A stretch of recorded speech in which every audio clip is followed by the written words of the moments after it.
آج کسی اور آیت پہ گفتگو کرنے کا ارادہ لے کے حاضر ہوا تھا، لیکن محترم قاری صاحب نے جس محبت بھرے انداز میں سورہ زمر کی یہ آیات تلاوت کی تو میرے دل میں یہ خیال پیدا ہوا کیوں آج اس عنوان سے گفتگو نہ کی جائے۔ اور جب وہ نعت شریف پڑھ رہے تھے اور نعت شریف کا ایک شعر ایسا تھا کہ اس وقت میرا جی یہ چاہ رہا تھا کہ اس عنوان سے گفتگو کی جائے، تو چونکہ درس قرآن مجید ہے میں نے انہی آیات کو آج کی گفتگو کا موضوع بنایا۔ چند باتیں اس پہ گوش گزار کر کے اپنی گفتگو کو سمیٹ لوں گا۔ اللہ تعالیٰ میری زبان پہ کلمت الحق جاری فرمائے۔ دنیا پر جن لوگوں نے اپنی زندگی کا ایک لمحہ اللہ اور اس کے رسول کے لیے گزارا اور دنیا میں اپنے آپ کو تقوی کے نور سے مزین کیا، کل قیامت کے دن جب وہ گروہ در گروہ حاضر ہوں گے تو ان کے لیے جنت کے دروازے کھول دیے جائیں گے۔ وہ کیسا منظر ہوگا؟ اللہ تعالیٰ جل شانہ نے ان آیات کے اندر اس منظر کو بیان فرمایا ہے۔ وَسِيقَ الَّذِينَ اتَّقَوْا رَبَّهُمْ إِلَى الْجَنَّةِ زُمَرًا، اور جو لوگ اپنے رب سے ڈرتے تھے، تقوی اختیار کرتے تھے، وہ قیامت کے دن جنت کی طرف گروہوں کی شکل میں جائیں گے، گروہ در گروہ جنت کی طرف روانہ ہوں گے، ان کے قافلے رواں دواں ہوں گے، حتی اذا جاؤہا، یہاں تک کہ وہ جب جنت کے دروازے کے قریب آئیں گے تو پھر کیا ہوگا؟ وَفُتِحَتْ أَبْوَابُهَا، اور ان کے لیے دروازے کھول دیے جائیں گے، اور دروازے کھول کے ان کو داخلے کی اجازت ہوگی، بس نہیں، وَقَالَ لَهُمْ خَزَنَتُهَا سلام، جو داروغہ جنت ہوگا وہ ان کو کہے گا تم پر سلامتیاں نازل ہوں، ان کو سلامی دے گا، سلام علیکم طبتم، تمہارے اوپر سلامتیاں ہو، تم نے زندگی خوب اچھے انداز سے گزاری، طبتم، تم خوب رہے، اچھی زندگی تم نے گزاری، فادخلوها خالدین، اب آ جاؤ اس جنت میں ہمیشہ رہنے کے لیے، وقالوا الحمد للہ الذی صدقنا وعدہ، اور یہ جنتی جب جنت کی نعمتوں کو دیکھیں گے اور اس میں داخل ہوں گے تو کیا کہیں گے؟ اللہ اکبر، کہیں گے سب خوبیاں اللہ کے لیے جس نے اپنا وعدہ پورا کر دکھایا، جس نے جو وعدہ دیا تھا وہ پورا کر دکھایا، وَأَوْرَثَنَا الْأَرْضَ، اور ہمیں اس زمین کا وارث بنایا، نَتَبَوَّأُ مِنَ الْجَنَّةِ، ہم جنت میں رہیں، حیث نشاء، جہاں ہم چاہیں، فَنِعْمَ أَجْرُ الْعَامِلِينَ، تو کیا ہی اچھا ثواب کام کرنے والوں کا ہے، عمل کرنے والوں کا کتنا اچھا ثواب ہے کہ اللہ کی رحمتیں ان کو نصیب ہوں گی۔ وَتَرَى الْمَلَائِكَةَ حَافِينَ مِنْ حَوْلِ الْعَرْشِ، اور اے مخاطب تو دیکھے گا فرشتوں کو کہ وہ عرش الہی کے آس پاس حلقہ بنائے بیٹھے ہیں، یہ منظر بھی تیری آنکھیں دیکھیں گی، کیا کرتے ہیں؟ یسبحون بحمد ربہم، وہ اپنے رب کی تعریف کے ساتھ اس کی پاکی بولتے ہیں، وقضی بینہم بالحق، اور لوگوں میں سچا فیصلہ فرما دیا گیا، وقیل الحمد للہ رب العالمین، اور کہا جائے گا سب خوبیاں اللہ کے لیے جو تمام جہانوں کا پالنے والا ہے، رب ہے۔ یہ تمام مضمون پر تو گفتگو ممکن نہیں اس تھوڑے وقت میں، دو ایک باتوں پہ گفتگو آپ کے گوش گزار کر کے اپنی معروضات کو، گفتگو کو سمیٹوں گا۔ وَسِيقَ الَّذِينَ اتَّقَوْا رَبَّهُمْ، اور وہ لوگ جو اپنے رب سے ڈرتے تھے، جنہوں نے تقوی اختیار کیا، ان کو چلایا جائے گا،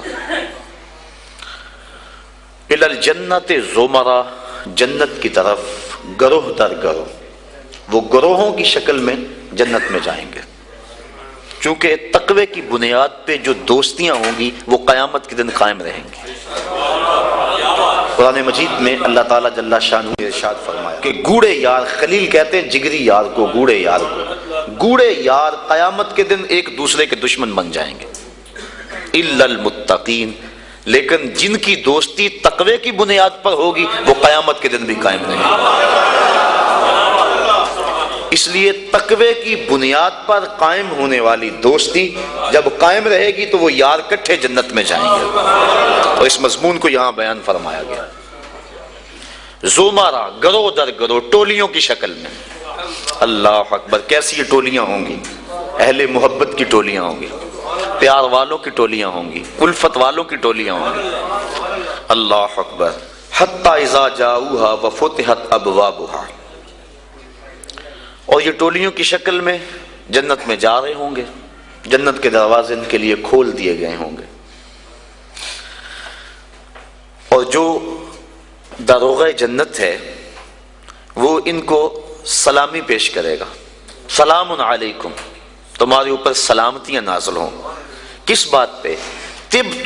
تم نے زندگی اچھے انداز سے گزاری، اللہ، فادخلوها خالدین، اب اس میں رہو اور ہمیشہ رہو، تمہیں یہاں سے نہیں نکالا جائے گا۔ تو زندگی اللہ کی رضا کے لیے جس شخص نے اچھے انداز میں گزار دی، دنیا پر گو مشکلات اس نے سہی، لیکن قیامت میں اللہ پورا پورا صلہ عطا فرمائے گا۔ حضور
تو دنیا کے اوپر مشکلات سہیں، دنیا کے اوپر اذیتیں سہیں، لیکن کل قیامت کے دن مالک ان کو بدلہ عطا فرمائے گا۔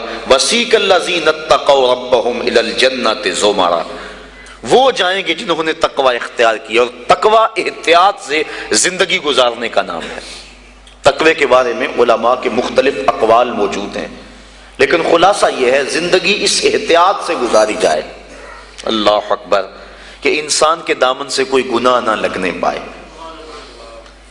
حضرت امام ابو نعیم الاصفہانی رحمۃ اللہ تعالی علیہ نے حلیہ کے اندر حضرت عبداللہ ابن مسعود رضی اللہ تعالیٰ عنہ سے روایت نقل کی ہے کہ تقوی یہ ہے کہ انسان اللہ کو یاد کرے، بھولے نہ، اس کی فرما برداری کرے، نافرمانی نہ کرے، اور اس کا شکر کرے، ناشکری نہ کرے۔ اگر یہ چیزیں اس کے اندر پیدا ہو جاتی ہے تو وہ اس زمرے میں آ جاتا ہے جس کا نتیجہ جنت کے اندر جانے کا سبب بنتا ہے۔ اور حضرت ابو ہریرہ رضی اللہ تعالیٰ عنہ سے ایک روایت ہے جس کو امام ترمذی نے نقل کیا ہے کہ ایک دن حضور تشریف فرما تھے، فرمایا کہ کوئی ہے کہ جس کو میں نصیحت کروں اور وہ اس پہ خود عمل کرے یا ایسے لوگوں تک پہنچائے جو اس پہ عمل کرے؟ تو حضرت ابو ہریرہ رضی اللہ تعالیٰ عنہ فرماتے ہیں میں نے عرض کی حضور میں ہوں، آپ مجھے وہ نصیحتیں کریں۔ تو حضور نے میرا ہاتھ پکڑ لیا، اور حضرت ابو ہریرہ فرماتے ہیں حضور نے 5 نصیحتیں مجھ کو گنوائیں۔ فرمایا گناہوں سے بچو، تم سب سے زیادہ عبادت گزار بن جاؤ گے۔ دوسری بات فرمائی اللہ کی تقسیم پہ راضی ہو جاؤ، تم سب سے زیادہ غنی بن جاؤ گے۔ اور تیسری بات ارشاد فرمائی ہمسایوں کے ساتھ حسن سلوک کرو، تم کامل مومن بن جاؤ گے۔ اور پھر فرمایا جو اپنے لیے پسند کرتے ہو وہ اپنے مومن بھائی کے لیے پسند کرو، کامل مسلمان بن جاؤ گے۔ اور پھر فرمایا زیادہ ہنسا نہ کرو، اس سے دل مردہ ہوتا ہے۔ فرمایا یہ 5 وصیتیں اللہ کے رسول نے مجھ کو گنوائیں۔ انسان گناہ کو ترک کرے، علماء نے کہا یہ تقوی ہے، اور حضور نے ان نصیحتوں میں پہلی نصیحت جو ہے وہ گناہ سے بچنے کے بارے میں حکم ارشاد فرمایا کہ گناہ سے بچا جائے۔ نیکی کرنی، اچھائی کرنی بہت بڑی دولت ہے، لیکن گناہ سے بچنا عادت ہے، کیونکہ گناہ کرنے سے اللہ ناراض ہو جاتا ہے، اور تقوی اللہ کی ناراضگی سے بچنے کا نام ہے۔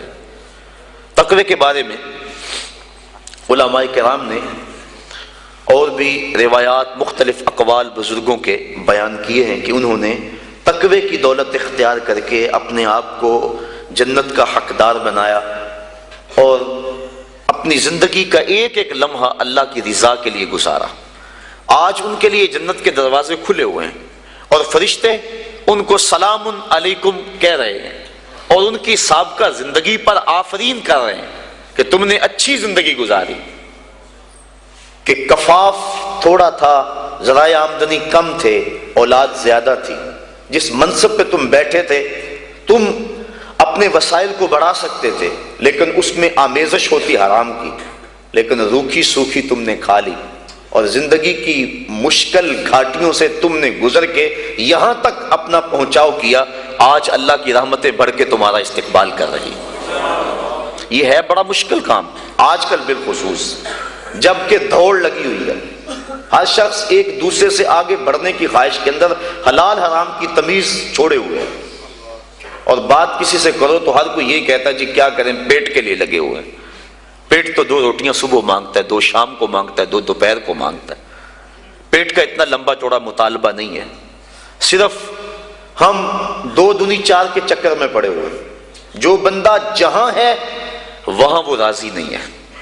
اور اس حدیث کا جو دوسرا ٹکڑا ہے، حضور کی جو دوسری نصیحت، اس پہ یہ فرمایا گیا اللہ کی تقسیم پہ راضی ہو جاؤ، سب سے بڑے غنی ہو جاؤ گے۔ غنا دل کی بے نیازی کا نام ہے، تو جتنی مرضی دولت اور پھر بھی طلب ہو تو پھر تو انسان اس طلب میں جل رہا ہے، اطمینان مل ہی نہیں رہا۔ لیکن کفاف تھوڑا ہے، ذرائع آمدنی تھوڑے ہیں، اس سوکھی روٹی پر بھی صبر ہے، قناعت ہے، تو جو لطف اس دسترخوان پہ بیٹھ کر کھانے کا ہے وہ 5 اسٹار ہوٹلوں میں کھانے کا بھی نہیں ہے۔ تو یہ حضور کا جملہ کتنا خوبصورت ہے، اور اگر نہیں ہم اللہ کی تقسیم پہ راضی ہوں گے تو کیا کریں گے؟ حدیث میں آتا ہے جب بچہ شکم مادر میں 120 دن کا ہوتا ہے تو فرشتہ آ کے 4 چیزیں لکھ جاتا ہے، ان میں سے ایک چیز اس کا رزق ہے کہ ساری زندگی میں اس کو کتنا رزق ملے گا۔ اب جتنا لکھا گیا ہے الٹی چھلانگے بھی لگائے اس سے زائد نہیں ملے گا، اور جب لکھا گیا ہے اس سے پہلے نہیں ملے گا۔ تو پھر اس رزق کے لیے اٹینشن کی ضرورت کیا ہے؟ رزق کے لیے کام کرے، محنت کرے۔ شاید میں نے کسی درس قرآن میں اس حوالے سے بات کی تھی۔ حضرت شیخ سعدی شیرازی فرماتے ہیں کہ ایک شخص جنگل میں گیا، اس نے دیکھا ہے کہ ایک لومڑی ہے جس کے ہاتھ پاؤں ہی نہیں ہے۔ سوچنے لگا مالک اسے رزق کیسے دیتا ہوگا؟ تو درخت پہ چڑھ کے بیٹھ گیا۔ تھوڑی دیر کے بعد شیر آیا، اس نے شکار کیا اور پس خوردہ چھوڑ کے چلا گیا۔ وہ رینگتی رینگتی آگے بڑھی اور پس خوردہ کھا کے پیٹ بھر لیا۔ اب اس نے کہا کہ جب اس لومڑی کو اللہ عطا فرماتا ہے میں تو اس کا بندہ ہوں، میں کیوں محنت کروں؟ اس نے محنت چھوڑ دی۔ ایک دن فاقے سے کاٹا، دوسرا دن فاقے سے کاٹا، تیسرے دن جب حالت غیر ہونے لگی تو آواز آئی بندے میں لومڑی کو بغیر کسی محنت کے دے سکتا ہوں، تجھے نہیں دیکھ سکتا، تجھے بھی عطا کر سکتا ہوں، لیکن لومڑی نہ بن، شیر بن، خود کما اور اوروں کو بھی کھلا، نہ کہ لومڑی کی طرح جو ہے وہ بن کے بیٹھ جائے۔ یہ بھی حکم ہے محنت کرنے کا، لیکن محنت کرنے کا، سعی کرنے کا حکم ہے، اٹینشن لینے کا حکم نہیں ہے۔ ہماری ذمہ داری نہیں، ہمارا کام ہے کام پہ چلے جانا۔ دیکھو نا، آپ کسی فیکٹری میں کام کرتے ہیں، 8 گھنٹے کی ڈیوٹی ہے وہاں کام کی، تو آپ مزدوری کرتے ہیں یا کوئی کام کرتا ہے، مالک بیل دے کے آپ کو بلا لیتا ہے دفتر میں، 2 گھنٹے وہاں بٹھائے رکھتا ہے، آپ کو پریشانی ہونی چاہیے کہ وہاں کام جو ہے وہ نہیں ہو رہا؟ آپ کو کیا غرض؟ جس نے کام پہ لگایا اس نے بلایا، مجھے تو مہینے کے بعد پوری تنخواہ ملے گی چاہے سارا دن بٹھائے رکھے۔ تو اٹینشن نہیں ہوتی کہ 8 گھنٹے میرے پورے ہونے ہیں۔ جس رب نے رزق لکھا ہے وہ کہتا ہے چھوڑ کاروبار، حی علی الصلاۃ، حی علی الفلاح، آجا اب میری چوکھٹ پہ آجا، رات پڑ گئی اب سو جا، اب کام نہ کر۔ جس نے لکھا ہے، جس نے کام پہ لگایا ہے، وہ کہتا ہے اب جمعے کی اذان ہو گئی ہے، اب کاروبار وازر البیع، اب چھوڑ دے کاروبار۔ تو اب جس نے کام پہ لگایا وہی تو بلا رہا ہے، اور ہم کہتے ہیں تیرے بلانے پہ نہیں آئیں گے۔ تو مالک بلائے اور بندہ دفتر میں نہ جائے تو وہ فیکٹری سے نکالے گا کہ نہیں؟ یا حالات کشیدہ ہو جائیں گے کہ نہیں؟ اٹینشن بنے گی کہ نہیں؟ تو اگر آسودہ رہنا ہے، فیکٹری میں کام بھی کرنا ہے، تو پھر مالک سے بنا کے رکھنی ہوگی نا۔ اگر رزق اس کا کھانا ہے اور اس کی نہیں ماننی تو پھر اٹینشن تو ہوگی۔ پھر کہا جائے گا جی رزق بڑا ہے سکون نہیں ہے، پتہ نہیں کسی نے تویز ڈال دے ہوئے ہیں، کسی عامل نے جادو کر دیا ہوا ہے، پھر مصیبت بنی ہے۔ لیکن اگر اس کی مان لیں، جب کہتا ہے کام پہ جاؤ کام پہ چلے جاؤ، اور جب کہتا ہے مسجد میں آ جاؤ مسجد پہ آ جاؤ، اور جب کہتا ہے اب سو جاؤ اس وقت سو جاؤ، کہتا ہے اب تہجد ہوگی اٹھ کے مصلی بچھا لو، مصلی بچھا لو، جو کہتا جائے کرتے رہو، تمہیں ٹینشن نہیں ہوگی، زندگی کی بہار نصیب ہو جائے۔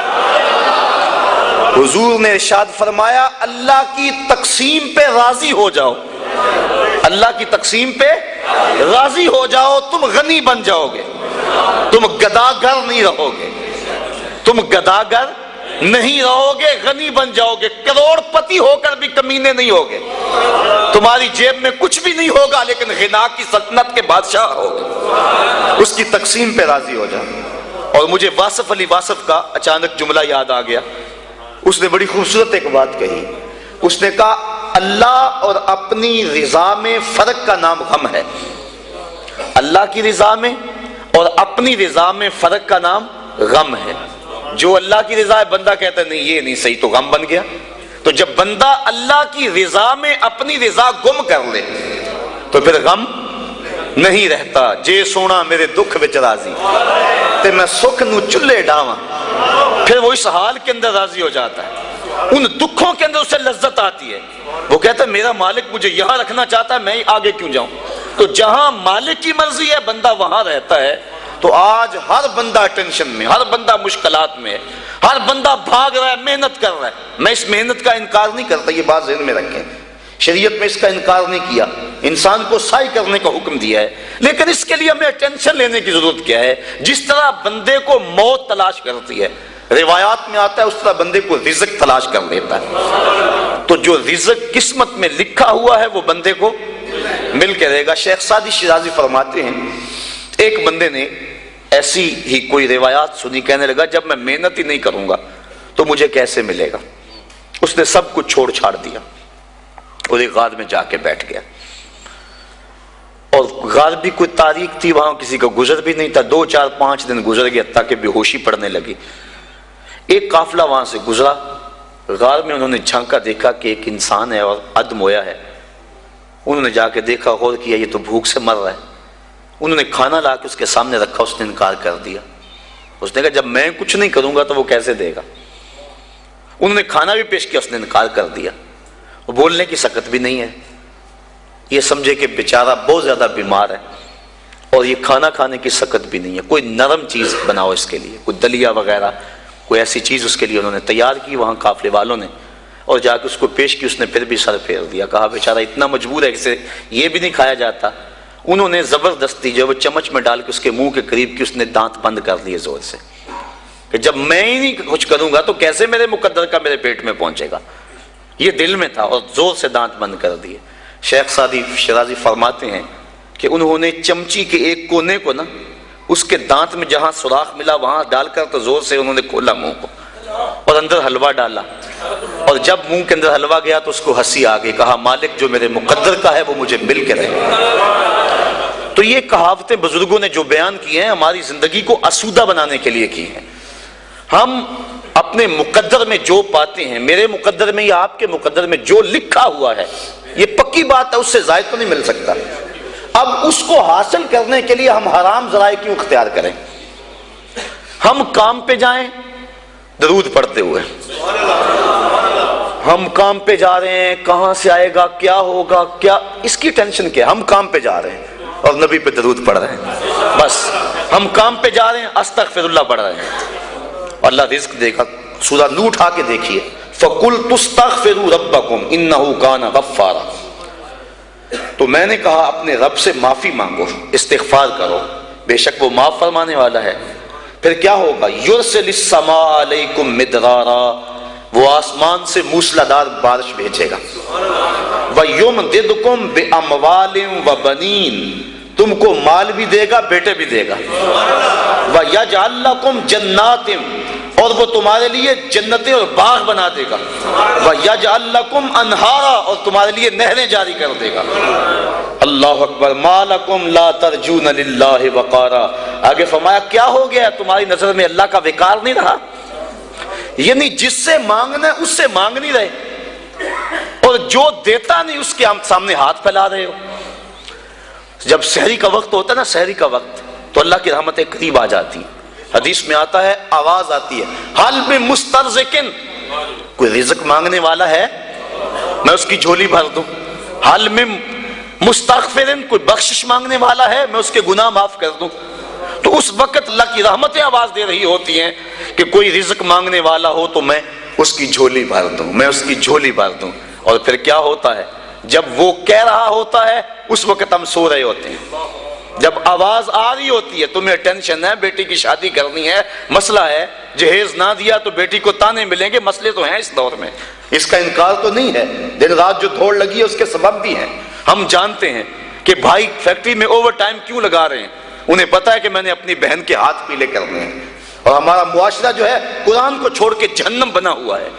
آج بیٹے والا مطالبہ کرتا ہے کہ جو ہے مجھے یہ دیا جائے، مصیبت تو بنی ہوئی ہے، لیکن اب کیا کیا جائے؟ اس کے لیے ٹینشن موجود ہے، لیکن ہم ذرائع استعمال کرتے ہیں، اس کے لیے محنت کرتے ہیں، کوشش کرتے ہیں، لیکن جو دینے والا ہے جب وہ پکار رہا ہے اس وقت کیوں سوئے ہوئے ہیں؟ وہ کہتا ہے کوئی رزق مانگنے والا ہے تو جھولی پھیلائے، میں اس کی جھولیاں بھر دوں گا۔ اللہ اکبر۔ تو اللہ کے حضور جب بندہ طلب کرتا ہے تو اللہ تعالیٰ بندوں کے اٹھے ہوئے ہاتھوں میں اپنی رحمتوں کی برسات کر دیتا ہے۔ تو بات کہاں سے کہاں نکل گئی کہ انسان کو اگر اللہ کی تقسیم پہ رضا نصیب ہو جائے تو پھر وہ سب سے بڑا، حضور نے فرمایا، غنی بن جائے گا۔ اس کے لیے زندگی کی مشکل ختم ہو جائے گی، ورنہ کروڑوں اربوں کھربوں روپے بھی ہوں لیکن اس کو تسکین قلب نصیب نہیں ہوگی، اور جب بندہ اللہ کی رضا پہ راضی ہوگا بس اس کو زندگی میں بہاریں نصیب ہو جائیں گے۔ میں اچھی طرح جانتا ہوں ایک شخص تو ہمارا پیر بھائی بھی ہے، وہ بہت اعلیٰ عہدے پہ براجمان تھا وہ، لیکن اس محکمے میں حالات ایسے تھے، وہ ایسے چکر میں آ گیا کہ اس کو وہ کام چھوڑنا پڑا۔ اب وہ لوہے کی ڈھلائی والی بھٹی پہ کام کرتا ہے اور تقریباً 20-25 کلومیٹر کے قریب فاصلہ ہے جو سائیکل پہ آتا جاتا ہے۔ تو میں نے ایک دن اسے پوچھا، میں نے کہا کہ اچھی ٹھاٹ باٹ کی نوکری تھی اور آپ نے چھوڑ کے اس کو اختیار کر لیا، اب صبح جاتے ہو، آج کل سردیاں بھی ہیں، نہر کا کنارہ ہے جہاں چل کے اسے جانا پڑتا ہے تو مشکل تو بڑی ہوتی ہوگی۔ کہنے لگا اس میں اللہ نے میرے لیے لذتیں ہی بڑی رکھ دی، اور اللہ تعالیٰ اس کو زندگی عطا فرمائے۔ انسان جب اللہ کی رضا کے لیے کسی کام کا آغاز کرتا ہے اور گناہ کو چھوڑتا ہے، اللہ اس کے نیک کام کے اندر برکت ڈال دیتا ہے۔ کثرت اور چیز ہے، برکت اور چیز ہے۔ بہت سارے لوگ ہیں کثرت رکھتے ہیں لیکن برکت نہیں رکھتے، اور بہت سارے لوگ ہیں برکت کی دولت سے مالا مال ہیں، اور برکت تھوڑے میں پڑ جائے تو برکت جب مالک ڈال دے تو پھر بندے کے لیے پریشانی ختم ہو جاتی ہے۔ اور آج ہمارے کٹھن حالات پیدا ہوئے، یہ کیوں ہوئے ہیں؟ اس کی ایک اور وجہ ہے جو آپ کے سامنے عرض کرنا چاہتا ہوں۔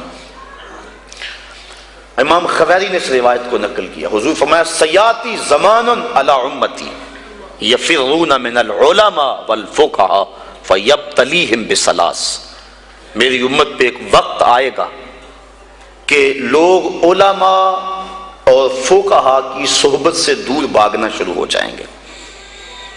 فَيَبْتَلِيهِمْ بِثَلَاثٍ، تو اللہ تعالیٰ ان کو 3 طرح سے آزمائے گا۔ جب لوگوں کی حالت یہ ہوگی کہ اچھے لوگوں کی سنگت صحبت اختیار کرنا چھوڑ دیں گے، 3 آزمائشیں ان پہ نازل ہوں گی۔ پہلی آزمائش یہی جس کے لیے آج کے مضمون کا سارا رخ ہی مڑ گیا، لیکن چلو یہ بھی ضروری باتیں میں آپ کی گوش گزار کر رہا ہوں۔ یرفع البرکۃ من کسبہم، پہلی بات یہی کہ ان کے کسب سے، کاروبار سے، مال سے برکت اٹھا لی جائے گی۔ پہلی نحوست علماء کی صحبت سے دور بھاگنے کی وجہ سے ان کو جو ملے گی۔ دوسری نحوست، ان کے اوپر ظالم حکمران مسلط کر دیے جائیں گے۔ اور تیسری نحوست اور بڑی خطرناک، وَيَخْرُجُونَ مِنَ الدُّنْيَا بِغَيْرِ الْإِيمَانِ، اور دنیا سے بغیر ایمان کے اٹھ جانے کا اندیشہ ہو۔ اور آج دیکھ لیں، یہ بات بھی درست ہے کہ آج وہ علماء کم ہیں جن علماء کی صحبت میں بیٹھ کے اللہ کا قرب ملتا ہے۔ میں جوہر آباد میں گفتگو کر رہا تھا تو وہ بات کو گفتگو تھی، تو ایک وکیل صاحب کہنے لگے کہ آپ جو بات کر رہے ہیں ہم اس بات کو تسلیم کر رہے ہیں، لیکن ان علماء کو کہاں سے ڈھونڈیں جن کی صحبت غنیمت ہوتی ہے اور جن کے دم سے انسان کو اللہ کا قرب ملتا ہے؟ آج تو گداگر اور دکاندار ہمیں مل رہے ہیں۔ تو میں انہیں اسے 2 لفظی جواب دیا، میں نے کہا تمہیں پتا ہے مٹھائی کس دکان سے اچھی ملتی ہے؟ کپڑا کس دکان سے اچھا ملتا ہے؟ سارا شہر چھوڑ کے وہاں جاتے ہو کہ نہیں؟ یہی نہیں پتا کہ دین اچھا کہاں سے ملتا ہے؟ حضور کی امت کی خصوصیات میں سے ایک خصوصیت یہ ہے کہ قیامت تک اس امت میں اہل حق موجود رہیں گے۔ حضور کی امت کی جو خصوصیات ہیں ان میں سے ایک خصوصیت یہ ہے، قیامت تک اس امت میں اہل حق موجود رہیں گے، گو تھوڑے رہ جائیں۔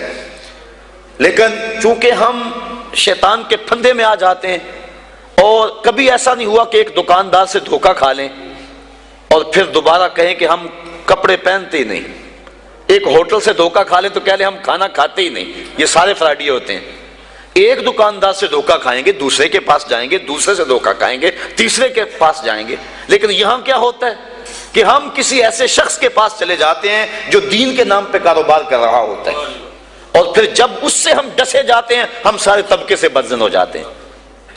شاید ہم دین کو اتنی ضرورت نہیں سمجھتے جتنی کپڑے کو سمجھتے ہیں، جتنی کھانے کو سمجھتے ہیں۔ 100 جگہ سے بھی دھوکہ کھائیں ہم سمجھتے ہیں کپڑا تو پہننا ہے، کوئی اور دکان تلاش کر لو۔ تو اگر دین کو بھی ضرورت سمجھا جائے 100 مرتبہ بھی دھوکہ کھاؤ پھر بھی تلاش میں رہو، کوئی تو صاحب حق ملے گا ہی نا۔ اور پھر تم نے دھوکہ بھی تو اللہ کے نام پہ کھایا ہے نا۔ حضرت عمر فاروق رضی اللہ تعالیٰ عنہ جو غلام لمبی نمازیں پڑھتا تھا اس کو آزاد کر دیتے تھے کہ یہ لمبی نمازیں پڑھ رہا ہے۔ غلاموں کو پتہ چل گیا، جو ان کی ملک میں غلام آتے وہ لمبی لمبی نمازیں ان کے سامنے پڑھتے اور آپ ان کو آزاد کر دیتے۔ کسی نے کہا کہ تم نہیں جانتے کہ یہ دکھاوے کی نمازیں پڑھتے ہیں، یہ تمہیں دھوکہ دیتے ہیں؟ حضرت عمر فاروق نے فرمایا اللہ کے نام پہ دیتے ہیں نا، میں 100 بار یہ دھوکہ کھانے کے لیے تیار ہوں۔ تو اگر وہ لوگ جو چائے کی پیالی پہ دین بیچتے ہیں، وہ لوگ بھی منبر و محراب پہ براجماں ہیں، وہ بھی لوگ تو موجود ہیں جو تاج شاہی کو ٹھوکر بھی نہیں مارتے۔ بستے ہیں کچھ ایسے پراگندہ تباہ لوگ بھی، افسوس کہ تمہیں میر سے صحبت نہیں رہی۔ وہ لوگ جن سے مل کے زندگی سے عشق ہو جائے آپ نے شاید نہ دیکھے ہوں مگر ایسے بھی ہیں۔ حضور نے ارشاد فرمایا خیار امتی العلماء وشرار امتی العلماء، میری امت کے بدترین لوگ بھی علماء ہیں اور میری امت کے بہترین لوگ بھی علماء ہیں۔ تو اگر بہترین لوگ امت کے تلاش کرنے ہوں تو وہ بھی اسی طبقے سے ملیں گے، وہ کسی اور جگہ سے نہیں ملیں گے۔ اور اگر بدترین لوگ وہ بھی اس طبقے میں موجود ہیں، ہم بدترین کو دیکھتے ہیں پھر اس طبقے سے بدزن ہو جائے، اور نتیجہ کیا کہ ہم آہستہ آہستہ اس جگہ پہ پہنچ جاتے ہیں کہ علماء کی صحبت سے نفرت شروع ہو گئی، جس کے نتیجے کے اندر یہ 3 مصیبتیں ہمارے اوپر نازل ہوئی۔ پہلی مصیبت یرفع البرکۃ من کسبہم، رزق سے برکت اٹھا لی گئی، اور دوسری بات کہ ظالم حکمران مسلط کر دیے گئے، اور تیسرا دنیا سے بغیر ایمان کے چلے جانے کا اندیشہ پیدا ہوا۔ اور آج ہے نہیں، لوگ بیرون ملک جانے کے لیے مرزائی لکھ رہے ہیں، کتنے لوگ ہیں ایسے؟ ایمان کا سودا کرنا تو بڑا آسان ہو گیا اس دور کے اندر، چائے کی پیالی پہ لوگ دین بیچ رہے ہیں، کیا کچھ نہیں ہو رہا ہے۔ اللہ اکبر۔ حضور نے توبہ توبہ، حضور نے نشاندہی کی تھی کہ آدمی صبح کو مومن ہوگا اور شام کو کافر ہوگا، یصبح مومنا ویمسی کافرا، صبح مومن ہوگا شام کو کافر ہوگا، اور پھر فرمایا شام کو مومن ہوگا صبح کو کافر ہوگا۔ لا یبقى من الاسلام الا اسمہ ولا یبقى من القرآن الا رسمہ مساجدہم عامرۃ وہی خراب من الہدی، وقت آئے گا کہ قرآن صرف رسم کے طور پہ پڑھا جائے گا، اسلام صرف نام کا رہ جائے گا، مسجدیں زیب و زینت کے لحاظ سے تو آباد ہوں گی لیکن ہدایت کے نور سے خالی ہوں گی۔ جس دور کی نشاندہی کی گئی تھی کیا وہ اب دور موجود نہیں ہے؟ امام غزالی فرماتے ہیں جس دور کی نشاندہی اللہ کے رسول نے کی ہے، آج سے صدیوں قبل امام غزالی ہوئے ہیں، فرماتے ہیں وہ میرا دور ہے۔ امام غزالی فرماتے ہیں جس دور فتنہ کی نشاندہی حضور نے کی ہے وہ میرا دور ہے، اور یہ دور جس سے ہم گزر رہے ہیں یہ دور کیسا ہے؟ آج کیا ہو رہا ہے؟ حدود اللہ کو پامال نہیں کیا جا رہا، اسمبلیوں کے گنڈے اور بدماش اللہ کی حدود کو توڑ نہیں رہے، ان کو کون روکنے والا ہے؟ نہ ممبر سے آواز اٹھ رہی ہے نہ محراب سے آواز اٹھ رہی ہے، حجرہ نشین بھی تسبیح پھیر رہے ہیں۔ حضرت داتا گنج بخش علی اجمیری کشف الماجوب میں لکھتے ہیں کہ حضرت ابو اسحاق اسفرائینی جنگل میں گئے تو وہاں دیکھا کچھ صوفی گھاس کھا کھا کے گزارا کر رہے ہیں، گھاس کھا لیتے ہیں اللہ اللہ کرتے ہیں۔ تو امام ابو اسحاق اسفرائینی جلال میں آگے فرمایا آکلۃ الحشیش ہا ہونا انتم وامت محمد فی الفتن، تم یہاں گھاس کھاتے پھرتے ہو اور نبی کی امت فتنے میں مبتلا ہے۔ اللہ کو ایسے صوفیوں کی، ایسے تسبیح پھیرنے والوں کی ضرورت نہیں ہے، وہ تو ان لوگوں کا چاہنے والا ہے جو اللہ کے نام پہ سب کچھ قربان کر دیتے ہیں اور اپنا گھر کا سارا اثاثہ اپنی ہتھیلی پہ سجا کے کربلا کے میدان میں آ جاتے ہیں۔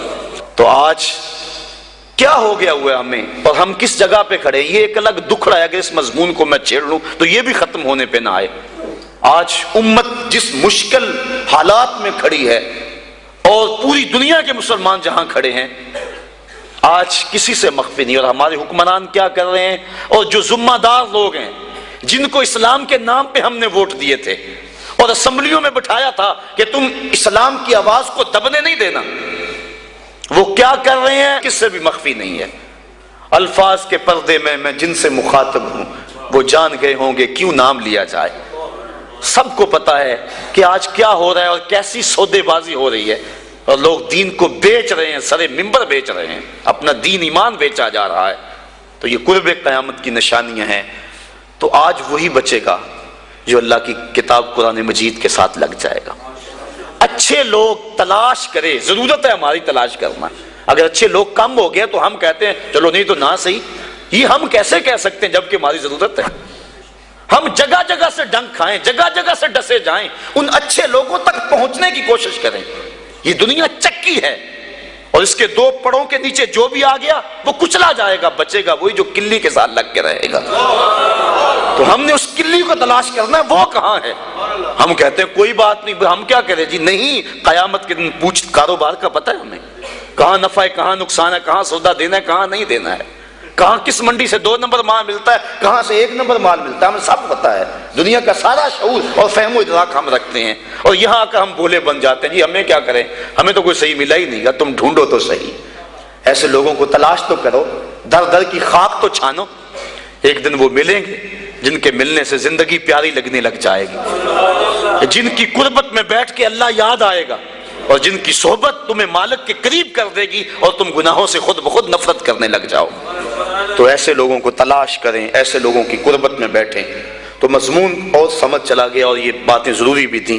بہرحال وسیق الذین اتقوا ربهم الی الجنۃ زمرا، وہ لوگ جنہوں نے تقوی اختیار کیا وہ جنت کی طرف جو ہے وہ گروہوں کی شکل میں جائیں گے۔ یہ کون لوگ؟ جنہوں نے تقوی اختیار کیا۔ اللہ اکبر۔ اور تقوی کیا ہے؟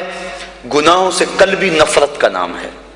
حضرت شیخ جہانگیر سمنانی رحمۃ اللہ تعالی علیہ فرماتے ہیں، آپ فرماتے ہیں تقوی یہ ہے کہ نیکی کرنے کے باوجود بھی ڈرتا رہے، پتہ نہیں میری نیکی بھی قبول ہوئی ہے کہ نہیں، یہ تقوی ہے۔ حضرت علی المرتضیٰ فرماتے ہیں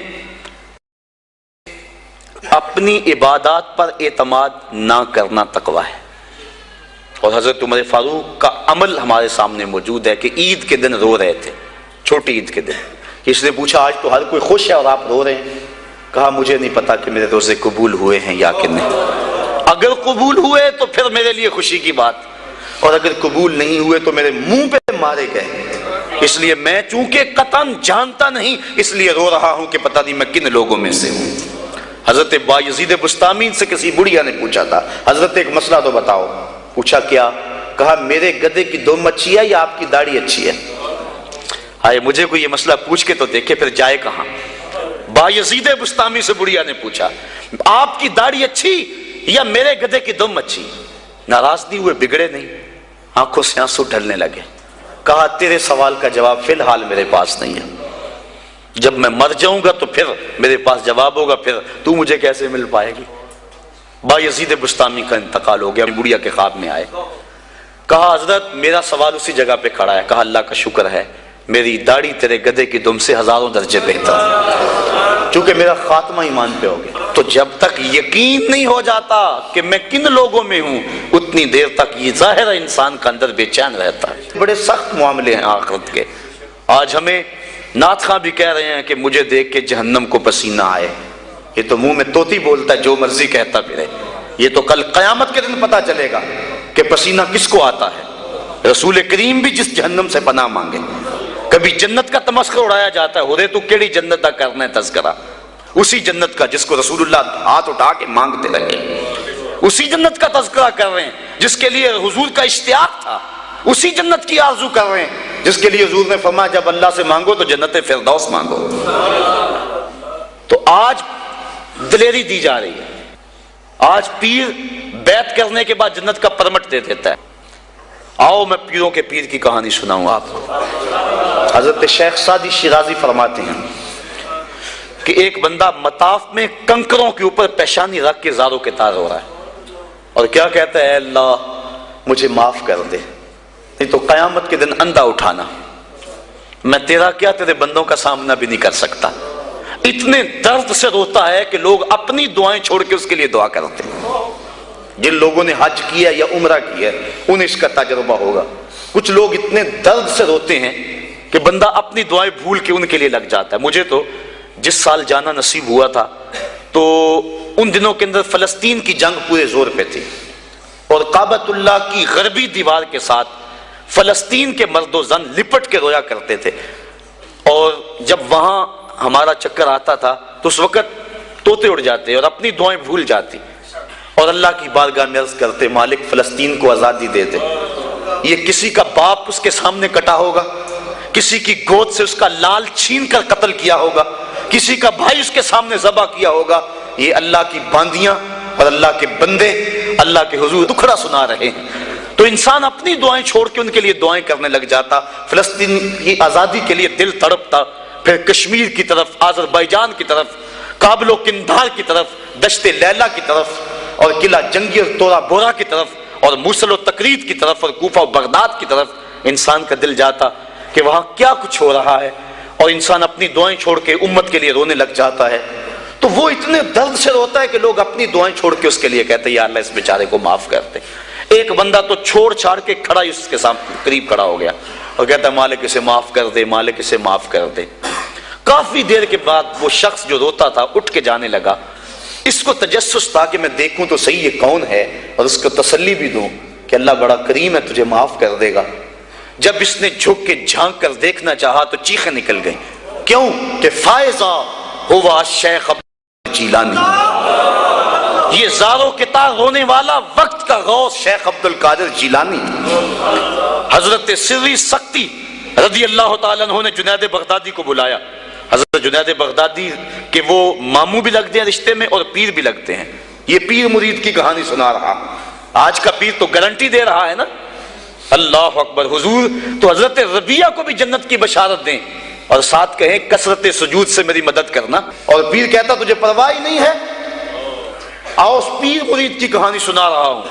حضرت جنید بغدادی فرماتے ہیں میرے ماموں نے تنہائی میں مجھے بلایا اور مجھے وصیتیں کی. جب ایک وصیت کی تو میرے پاؤں تلے سے زمین نکل گئی. کہنے لگے بیٹا جب میں مر جاؤں تو میری قبر بغداد سے باہر بنانا. میں نے پوچھا حضور کیوں؟ فرمانے لگے میری بدعمالیوں کی وجہ سے کہیں بغداد کی مٹی میری لاش کو قبول کرنے سے انکار نہ کر دیں اور میں لوگوں کے سامنے رسوا نہ ہو جاؤں.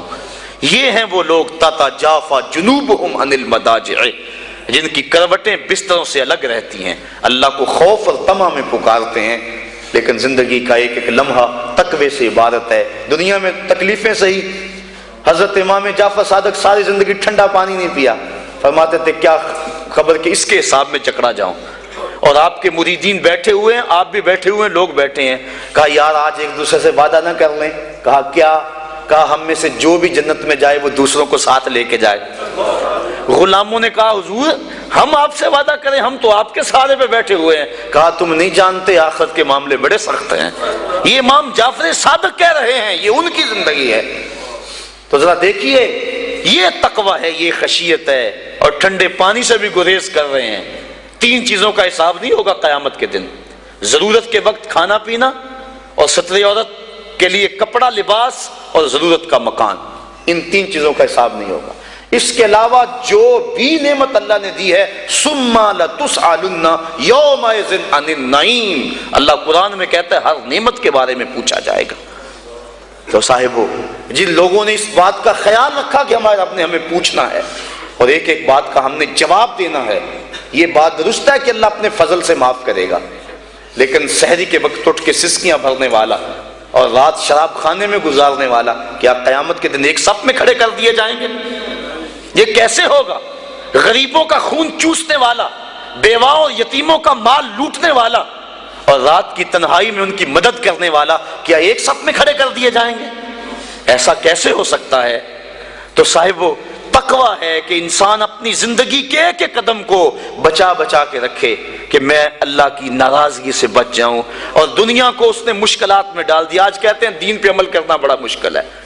جو بندہ دین پہ عمل کرنا چاہتا ہے اللہ قرآن میں سورۃ الاعلیٰ میں فرماتا ہے مشکل نہیں, ہم اس کے لیے آسان بنا دیتے ہیں. چلو لوگوں کے لیے مشکل ہی صحیح, لیکن اس نے مشکل میں یہ زندگی کاٹ لی. اور دنیا ہے بھی, دنیا سجن المومن, مومن کے لیے ہے بھی قید خانہ. لیکن جب قید سے چھوٹا پھر کیا ہوا؟ اللہ کی رحمتیں بڑھ کے اس کا استقبال کر رہی ہیں. پھر گروہوں کے اندر وہ جنت میں جائیں گے اور فرشتے کہیں گے سلام ہو تمہیں کہ تم نے زندگی اچھے ڈھب سے گزاری ہے, اب جنت میں آ جاؤ, تم اس جنت سے کوئی نکالنے والا نہیں ہے. اور وہ کہیں گے اللہ تیری تعریفیں اور تیری خوبیاں, تو نے جو وعدہ کیا تھا آج واقعی تو نے سچا کر دکھایا ہے. اور پھر جنت میں ان کو گونا گو نعمتیں دی جائیں گی، اور جنت میں مائے معین ہوگا، حوض کوثر ہوگا، سلسبیل ہوگا۔ کبھی وہ حوروں سے جام پیئیں گے، کبھی وہ غلمانوں سے جام پیئیں گے، لذت تو بڑی ہوگی، لیکن ایک لذت کی کہانی اللہ نے قرآن میں سنائی، ہمیں ایک وقت ایسا بھی پھر آئے گا وَسَقَاهُمْ رَبُّهُمْ شَرَابًا طَهُورًا، ان کا رب انہیں خود شراب طہور پلائے گا کہ تم نے میرے لیے چھوڑا، دنیا کی شراب تو نہیں پی لو، میرے دستے قدرت سے شراب پیو۔ تو وَسَقَاهُمْ رَبُّهُمْ، نہ حوروں کے ہاتھوں سے، نہ غلمانوں کے ہاتھوں سے، نہ کسی اور کے ہاتھوں سے، وَسَقَاهُمْ رَبُّهُمْ۔ پھر دنیا کی تکلیفیں یاد رہیں گی جب مالک شراب طہور پلا رہا ہوگا۔ تو یہ ہے زندگی، اپنی زندگی کو اس ڈھب سے گزاریں کہ آخرت کی زندگی بہتر ہو جائے جو نہ ختم ہونے والی ہے۔ کار ما آخر شدو آخر زما کار نشد، مشتخا کے ما غبارے کوچائے یار نشد، و آخر دعوانا ان الحمدللہ رب العالمین۔